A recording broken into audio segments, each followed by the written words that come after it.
juga feeling lah. But this is more to SUV. Tinggi sikit. Masuk kanan sikit U-turn. In term for the handling sama juga. Plus this one is all-wheel drive.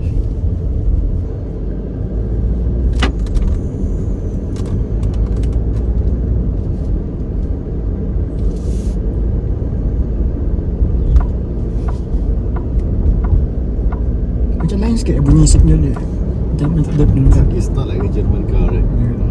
Dia kalau alert dia kan, kalau ada front collision warning alert, pun dia lain sikit, dia macam piano sikit.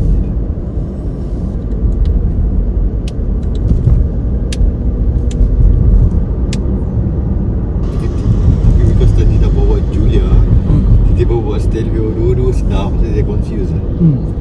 Ini macam mana? That is my best comfort. Tapi itulah, dengan dia punya, boleh kata semi bucket ke bucket seat. Dia boleh adjust. Boleh adjust. Dia ada lumbar adjust, ada side bracket adjust juga. So kalau dengan tighten up dia pun boleh, nak tightkan sikit, nak release sana boleh juga. Sebab dia Correct, dia boleh pegang. adjust benda. Oh, Untuk ada. auto start stop kanan kalau kita nak switch. Okay. Ada pula benda lah ni. Normal. This is a regulation for EU. Itulah. So EU yang requirement benda tu sebenarnya. Konon hybrid tipu-tipu. Tapi actually it's a wear and tear a lot. Bila kita switch off dan switch on boleh kan. Memang benda tu memang Consume wear and tear lagi banyak sebenarnya compared than fuel. So it's better just running je. Tengok macam paling tengok. Kalau nak bawa macam tu dia kena plug in hybrid. So dia akan switch kepada electric mode. Itu dia, better. dia seamless lah. Correct. Dia macam tak berapa nak praktikal sangat if when it comes to start and stop function. So macam nak accelerate tiba-tiba dia nak start balik.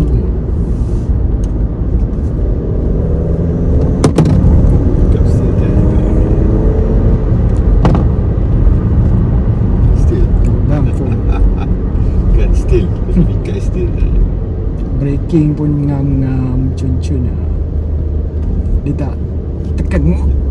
Dia smooth because the brake is Brembo. They are using the Brembo brake. Nanti I will show you nanti. Brembo lah pula. It's a Brembo. It's really Brembo. Dia cuma painted by Alfa Romeo logo je. Itu je lah. So kita tengok shape dia is a Brembo shape.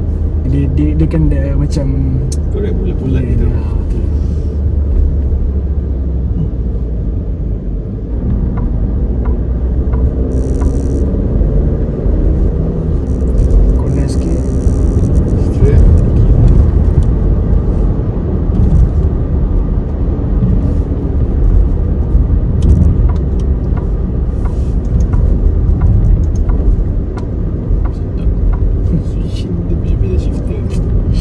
ASMR. Dia memang sedap lah. Cuma kalau let's say kalau macam kontraflow dia macam relax.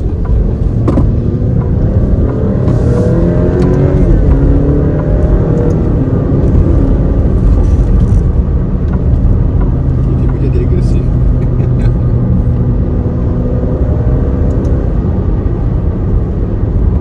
Dia boleh jadi liar dan dia boleh jadi relax. Jinak. Relax. You can handle the car.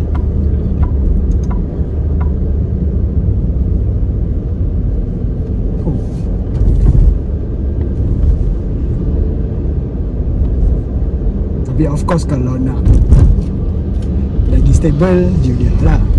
Dia stable. Sebab dia even the SUV ni pun stable juga kalau kita compare dengan others SUV.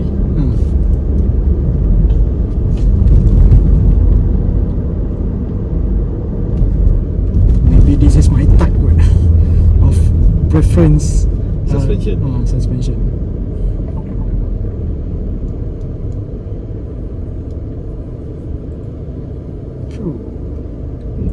Orang akan tengok kereta ni. Tengok pandang ke bawah. What car is this? So, pelik sikit. Tengok depan tu. Mula-mula orang yang tak pernah tengok Alfa Romeo, dia akan tengok depan ni macam bodoh, pahal lubang tengah-tengah macam gitu kan. Tapi Tapi bila itulah, dia kena ada orang dia kena take time lah untuk adapt the design. Tapi sebenarnya Alfa Romeo design kalau kita tengok kan, kita sip of coffee, letak kita ke depan, layan, you can enjoy the feel. It's similar like you're like the Ferrari. Yes. Ferrari kita tengok, kita enjoy sama Alfa. It is a expert, apa dia panggil, is a expert from the Italian people itu lah kan. Dia punya expert ni. Corner ni. Sedap. Kita tengok kan. Especially bila ada exit highway. Corner ni long corner, dia panggil short mana? Tadi short corner. Kalau exit highway kan ada pula. Itu is long corner with smooth road. Then we can feel the suspension. Memang geling kepala tu pasal memang. Because macam kita dia consider short corner, because ada junction. It's not exit. Sebab kita bukannya nak melayan sangat corner sangat macam nak masuk track tak. We just need the firm, the feel of cornering tu. Tapi tadi bawa dah rasa kan. I got Giulia and Stelvio. Feel the both. Walaupun SUV kan, tapi dia punya bila waktu cornering dan Sedap. tak, you don't feel like you driving a SUV. Correct. X3 dia pernah bawa. X3 GLC. Pernah. You can feel lah the different. Itu pun sedap, tapi they have a lot of different kan. Dia ada dia punya Character. characters dia. Macam kalau BMW is more to like Sedap. BMW is aggressive juga. handling lah. Handling juga. Tapi it's heavier. BMW berat. Berat sikit. Mercedes ringan. This is between. So kita tengok boring hari-hari tengok. Yang ni cantik lah. Macam kalau boleh ambil kursi link tu kan. Oh, yeah. Malam-malam. Tekan je tu. Alright.